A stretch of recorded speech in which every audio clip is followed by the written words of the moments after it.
Nous voulons donc répondre aujourd'hui à cette question. Est-ce compliqué d'aller au ciel? Une image vaut 1000 mots, dit-on. Eh bien, quelqu'un a dit un jour que l'Ancien Testament est un peu le livre d'images de Dieu. Et j'ai pensé utiliser un récit intéressant de l'Ancien Testament qui illustre très bien le thème que nous abordons aujourd'hui, c'est-à-dire la simplicité déconcertante du message de l'Évangile. Cette grande simplicité fait en effet contraste avec la voix des différentes religions, comme Jean-Pierre l'a dit tout à l'heure, ou la plupart de ces sectes qui ont un message tellement compliqué. La simplicité du message de l'Évangile se présente à nous comme une bouffée d'air frais. On va regarder ensemble ce beau message de l'Évangile à travers cette histoire vraie de l'Ancien Testament. Eh bien, on lit ensemble dans le deuxième livre des Rois au 5e chapitre pour introduire cette histoire. Naaman était chef de l'armée du roi de Syrie. Il jouissait de la faveur de son maître et d'une grande considération, car c'était par lui que l'Éternel avait délivré les Syriens. Mais cet homme fort et vaillant était lépreux. Naaman, un homme qui avait réussi dans la vie. On peut dire que professionnellement, il avait réussi. C'était un homme haut gradé dans l'armée. Il était, nous dit le texte, respecté de ses supérieurs et, somme toute, son parcours en carrière était prodigieux. Du côté de sa vie personnelle, il n'avait rien à envier non plus. Eh bien, le texte nous rapporte qu'il était un homme fort et vaillant. Il jouissait d'une grande considération, un peu comme ces hommes publics, populaires et appréciés de nos jours. Malheureusement, il portait un lourd fardeau qui, sans doute, lui rendait la vie difficile, voire impossible. Cette terrible maladie qu'est la lèpre l'affligeait énormément. J'aimerais maintenant vous faire la présentation d'une petite fillette qui est en fait à la source de cette belle histoire. On continue de lire dans le même chapitre 5 du deuxième livre des Rois. Or, les Syriens étaient sortis par troupes et ils avaient amené captive une petite fille du pays d'Israël qui était au service de la femme de Naaman. Et elle dit à sa maîtresse, « Oh, si mon Seigneur était auprès du prophète qui est à Samarie, le prophète le guérirait de sa lèpre. » On voit ici un parfait contraste entre cette jeune fille et Naaman. Naaman était, lui, un personnage important, elle, une simple fillette. Son nom n'est même pas rapporté dans le texte.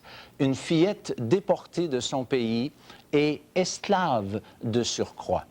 Cependant, ce que Naaman ne se doutait pas, c'est que cette fillette avait un message qui avait le potentiel de changer sa vie. Ce message était tout simple. Il se résume ainsi. Si mon Seigneur était auprès du prophète de Dieu, il le guérirait de sa lèpre. Naaman, poursuit le texte, a humblement pris au sérieux le simple message de cette fillette et s'est finalement retrouvé à la porte de la maison du prophète. On lit encore la suite de l'histoire dans toujours le chapitre 5 du deuxième livre des Rois. Naaman vint avec ses chevaux et son char et il s'arrêta à la porte de la maison d'Élisée.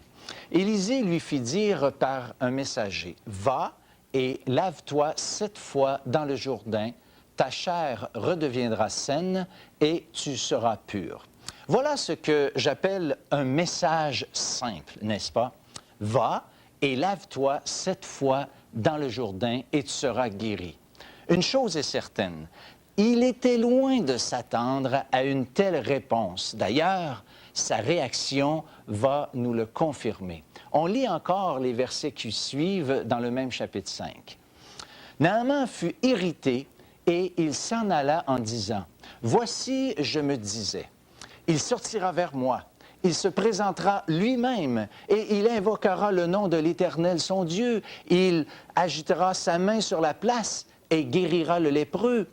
Les fleuves de Damas, l'Abana et le Parpar ne valent-ils pas mieux que toutes ces eaux d'Israël? Ne pourrais-je pas m'y laver et devenir pur? Et il s'en retournait et partait avec fureur.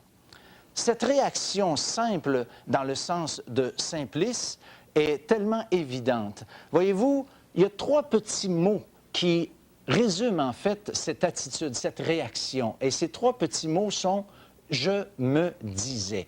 Lui, il se disait toutes sortes de choses. Il se disait que le prophète sortira.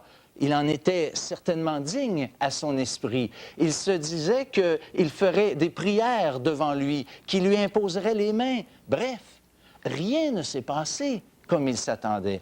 Tout cela l'a tellement humilié qu'il était prêt à retourner chez lui complètement frustré, sans écouter rien ni personne. Imaginez, se tremper 7 fois dans le Jourdain, dans les eaux sales du Jourdain, ce serait franchement faire un fou de lui à son esprit. Et il avait en partie raison, puisque se baigner dans les fleuves chez lui, certes, il le pouvait. Cependant, il ne pouvait être guéri. Pourquoi, pensez-vous? Eh bien, simplement parce que Dieu veut qu'on lui fasse entièrement confiance. C'est ça, la foi. Et cette foi doit se manifester à l'égard de ce que Dieu dit ici par la bouche du prophète et non à ce que nous disons, ce que nous pensons.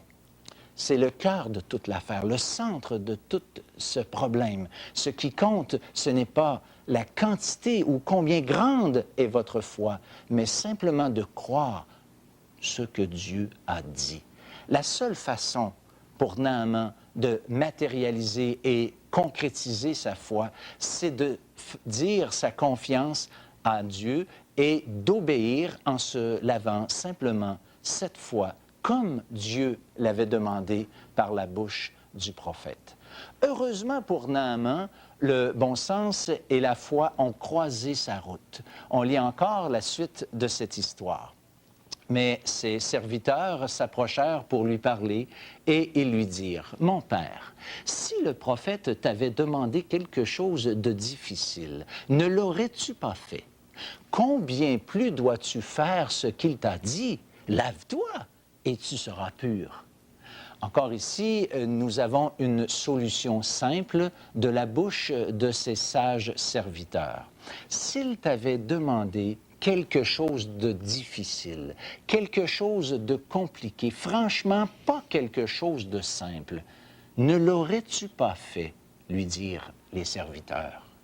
Combien plus dois-tu faire ce geste d'obéissance, si drôle te semble, qu'il puisse te sembler?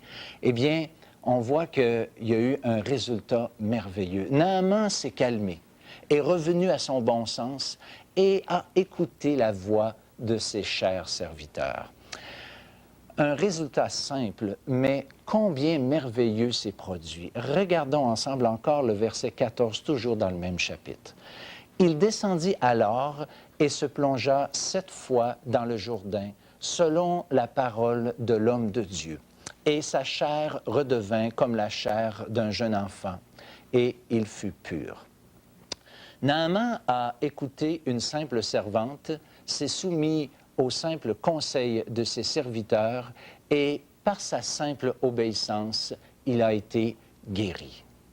Cher ami, le chemin du ciel n'est pas plus compliqué. Cependant, comme ce fut le cas pour Naaman, la plus grande difficulté de l'Évangile se trouve justement dans la simplicité de son message. Comme Dieu a utilisé une fillette pour Naaman, bien, Dieu utilise de simples créatures, comme le sont vos humbles serviteurs. Comme eux, nous vous partageons simplement ce que nous savons, ayant en nous-mêmes aucun pouvoir. Cependant, nous croyons fermement que le message de l'Évangile que nous voulons vous présenter est une puissance de Dieu pour changer vos vies et sauver vos âmes. L'Évangile, c'est un message on ne peut plus simple. En effet, oui, l'Évangile est un message tellement simple qu'il se résume en des mots. On lit, par exemple, dans le livre des Actes, au chapitre 16 et au verset 31, Paul et Silas qui répondent au gardien de prison, eh bien, ils lui disent, à la réponse « Comment faire pour être sauvé ?» il lui dit simplement « Crois au Seigneur Jésus et tu seras sauvé, toi et ta famille. » La Bible nous révèle que le chemin du salut est simple et clair. Écoutez ce qu'a dit encore le Seigneur Jésus dans l'Évangile de Jean, chapitre 14, et le verset 6. Jésus lui dit, « Je suis le chemin, la vérité et la vie. Nul ne vient au Père que par moi. » Si Jésus est le seul chemin, c'est qu'il n'y en a aucun autre qui peut nous amener jusqu'à Dieu. Les contemporains de Jésus lui avaient demandé quelle œuvre devrait-il faire pour accomplir les œuvres de Dieu. Voici la réponse. Elle se trouve dans l'Évangile de Jean, chapitre 6e, et le verset 28. L'œuvre de Dieu, c'est que vous croyez en celui qui l'a envoyé. Voyez-vous, le chemin, c'est Jésus lui-même. Et le moyen d'y accéder, c'est la foi. Il y a deux raisons pour lesquelles Dieu nous demande seulement de croire et non de faire quelque chose en échange du pardon des péchés et du don de la vie éternelle. Premièrement, lui faire confiance, c'est la foi qu'il n'y a rien que nous puissions faire pour obtenir le pardon et la vie. Toute autre démarche sont vaines, à l'image de ce Naaman qui avait sans doute fait plusieurs tentatives pour être guéri, mais en vain. Deuxièmement, simplement parce que Dieu a déjà tout accompli pour nous accorder le pardon et la vie éternelle. Permettez-moi un exemple. L'autre jour, après avoir pris un bon repas dans un restaurant et m'apprêtant à payer l'addition, j'ai réalisé qu'un ami avait déjà payé à ma place. Voyez-vous, inutile d'insister auprès de la serveuse, mon repas était déjà payé.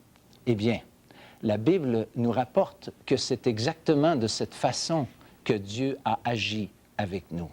Rappelez-vous cette parole du Christ en croix. Il dit « Tout est accompli ». Saviez-vous que, littéralement, dans la langue originale, ce mot signifie « payer ».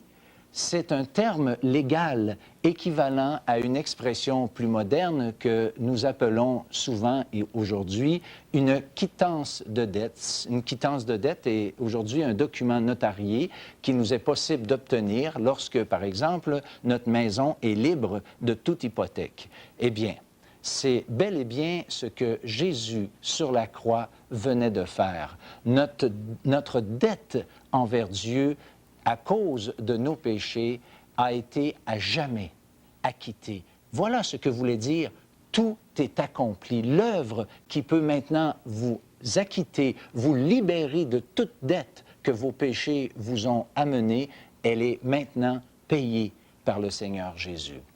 Peut-être vous posez-vous une question.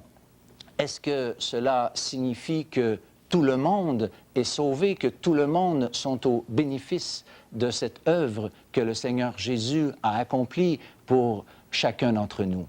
Eh bien, nous lirons un dernier verset dans l'Évangile de Jean, chapitre 1er, et le verset 12. Voici ce qui est dit.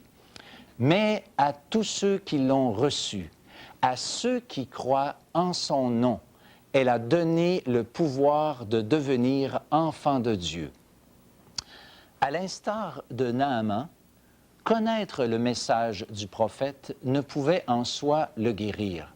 Il lui fallait un geste concret qui matérialiserait sa foi et son obéissance. C'est-à-dire, pour Naaman, c'était se laver 7 fois dans le Jourdain.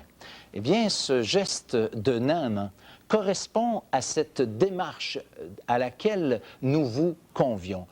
Dans une prière, là où vous êtes, pourquoi ne pas lui dire « Seigneur, Je reconnais qu'en dehors du sacrifice que Jésus a accompli sur la croix, rien au monde ne peut enlever ma culpabilité. Je reconnais, Seigneur, que mes bonnes actions, même ma pratique religieuse, sont insuffisantes et sont incapables de me venir en aide. Seigneur, je crois que la vie de Jésus offerte pour mes péchés sur la croix du Calvaire est tout à fait suffisante à elle seule pour effacer mes péchés et me donner la vie. Je crois que tu es le sauveur du monde et je te demande maintenant de me sauver et de pardonner mes péchés. Vous pouvez ajouter, Seigneur, je m'appuie sur les promesses de ta parole dans lesquelles tu t'es toi-même engagé à m'accorder ton saint pardon. Cher ami, comme Naaman a été purifié selon les paroles du prophète, eh bien, Dieu lui-même, maintenant, vous fait la promesse rapportée dans le livre des Actes que quiconque croit en lui reçoit par son nom le pardon des péchés. Que Dieu bénisse tous ceux qui l'ont reçu sincèrement. Et si vous faites vôtre cette simple prière, Dieu honorera ses promesses, honorera sa parole et vous donnera et vous accordera ce qu'il a lui-même assuré à tous ceux qui croiraient en lui. Je vous encourage à considérer sérieusement cette invitation pour vous personnellement.